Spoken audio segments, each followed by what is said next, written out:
जय एस्ट्रो पाठशाला में आपका स्वागत है। श्रृंखला में हम बात कर रहे हैं रोग प्रश्न कुंडली की। पिछले वीडियो में हमने बात की थी रोग प्रश्न के विशेष नियमों की। आज हम बात करेंगे चंद्र बल की शुभता का प्रभाव रोग प्रश्न कुंडली पर क्या पड़ेगा, चंद्र हमारी कितनी मदद करेगा, क्योंकि चंद्र का अहम रोल होता है प्रश्न कुंडली में, तो उसको समझते हैं। सबसे पहले जो प्रश्न कुंडली बनती है रोग की, रोग प्रश्न कुंडली जो बनाएंगे हम, उसमें हमें चंद्र की स्थिति को देखना है कि चंद्रमा कुंडली में उच्च का है, मूल त्रिकोण राशि में है, सव राशि में है, मित्र राशि में है, या सूर्य से 72 डिग्री दूर है। ऐसी स्थिति में चंद्रमा को शुभ बल मिलता है, चंद्र शुभ प्रभाव में रहता है। यदि उसके ऊपर कोई पाप प्रभाव ना हो तो रोग की कुंडली के लिए यह स्थिति चंद्र की अच्छी होती है। प्रश्नकर्ता को जो भी रोग है उसकी रिकवरी जल्दी हो जाती है, ऐसा चंद्र के हिसाब से समझा जाता है। दूसरा, चंद्र को देखेंगे हम, चंद्र केंद्र में हो, 1 4 7 भाव में बैठा हो और लग्नेश की दृष्टि उसके ऊपर हो या युति हो। ऐसी स्थिति में भी चंद्र की स्थिति अच्छी मानी जाती है, या चंद्रमा का लग्नेश के साथ इत्याल हो जाए तो यह स्थिति भी कुंडली के लिए अच्छी है, रोग प्रश्न कुंडली के लिए अच्छी है। चंद्रमा का बल अच्छा होता है जिससे कि शुभ प्रभाव पड़ता है और रोगी जल्दी ठीक होता है। इसके बाद हम चंद्र को देखेंगे उपचय भाव में। उपचय भाव क्या होते हैं? तीसरा भाव, छठा भाव, 10वां भाव, 11वां भाव।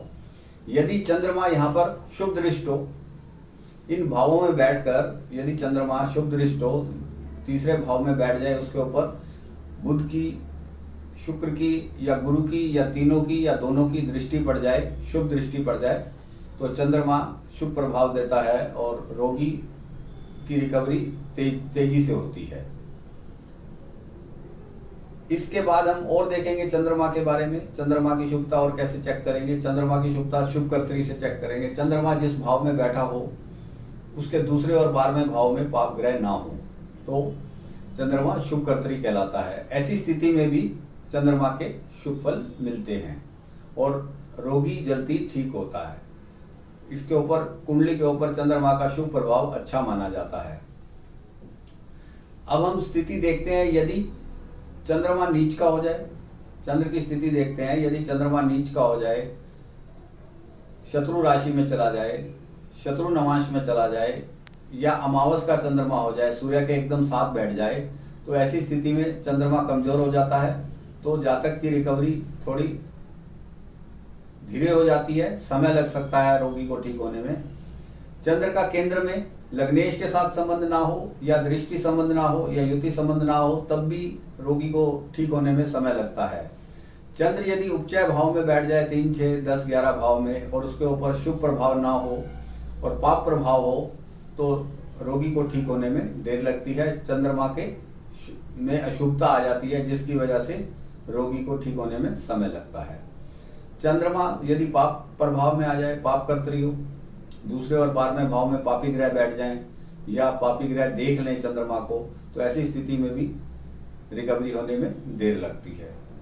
चौथे भाव में यदि क्रूर ग्रहों के साथ चंद्रमा बैठ जाए, या चौथे भाव में चंद्र बैठा हो और उसके ऊपर क्रूर ग्रहों की दृष्टि आ जाए, ऐसी स्थिति में भी चंद्र की अशुभता बढ़ती है, वो रोग प्रश्न कुंडली के लिए अच्छी नहीं मानी जाती। ठीक इसी प्रकार यदि अष्टम भाव में चंद्रमा बैठा हो और पाप कर्तरी में हो जाए अष्टम भाव, तब भी परेशानी बढ़ जाएगी, रोग बढ़ेगा, क्योंकि अष्टम भाव को हम आयु के लिए और रोग के लिए देखते हैं। ऐसी स्थिति भी चंद्रमा की अशुभता को बढ़ा देती है।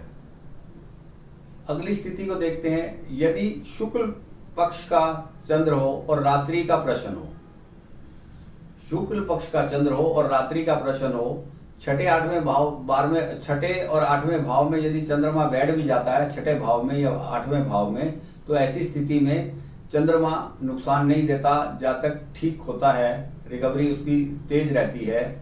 और कृष्ण पक्ष हो, दिन के समय का प्रश्न हो, चंद्रमा छठे या 8वें भाव में बैठ जाए, पाप प्रभाव में ना हो, तब भी चंद्रमा शुभ माना जाता है, रोगी को ठीक होने में सहयोग करता है। तो इस प्रकार आज हमने समझा चंद्र की शुभता और अशुभता के बारे में, कि हमेशा चंद्रमा छठे आठवें में बैठा हुआ बुरा प्रभाव देगा ऐसा भी नहीं है, और चंद्रमा अच्छा प्रभाव देगा ऐसा भी नहीं है। उसकी स्थिति को जानना जरूरी होता है, उसका क्या प्रभाव आएगा, इसके बारे में हमने चर्चा की। अगले वीडियो में हम बात करेंगे शीघ्र स्वस्थ होने के योग, रोगी के प्रश्न कुंडली में रोगी के शीघ्र स्वस्थ होने के योग। यदि यह वीडियो आपको अच्छा लगा हो तो इसे आप शेयर करें, लाइक करें और मेरे चैनल को भी सब्सक्राइब करें, जिससे कि मेरा आने वाला वीडियो सीधा आपको मिलता रहे।